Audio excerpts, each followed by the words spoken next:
বহুজন সমাজ বাবা সাহেবের প্রতি কৃতজ্ঞ থাকুন, বাবা সাহেবের পথে চলুন, ভবিষ্যৎ প্রজন্মকে বাবা সাহেবের বিচারধারায় অনুপ্রাণিত করুন।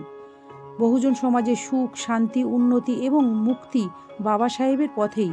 যে সমাজকে মাত্র কয়েক দশক আগে অচ্ছুত হয়ে সমাজের বাইরে থাকতে হতো, যে সমাজের মানুষ অন্যদের ছুঁতে চাইতো না অচ্ছুত বলে, যাদের কাছে স্কুলের দরজা বন্ধ ছিল, পান করার জল পর্যন্ত যারা পেত না, যে সমাজের মানুষের কাছে অন্যদের ঘৃণাই ছিল একমাত্র প্রাপ্য, যে সমাজের মানুষরা পচা নর্দমার জল পান করে বেঁচে থাকত, যে সমাজের মানুষ অন্যের উচ্ছিষ্ট খেয়ে বাঁচত, আজ সেই সমাজ বাবা সাহেবের সংগ্রামের কারণে মানুষের মর্যাদা নিয়ে বাঁচতে পারছে।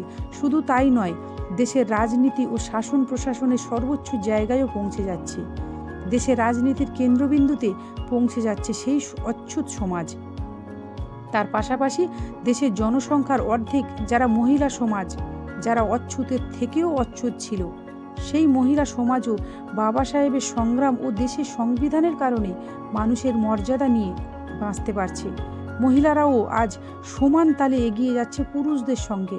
আজ অন্য ভারত তৈরি হয়েছে এবং এর জন্য বাবা সাহেব আম্বেদকরের অবদান সর্বাধিক।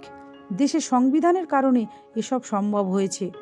বহুজন সমাজ যা কিছু সব উন্নতি, যা কিছু প্রাপ্তি, তা বাবা সাহেবের পথেই হয়েছে এবং হবেও। তাই বাবা সাহেবের পথ অনুসরণ করুন সবাই।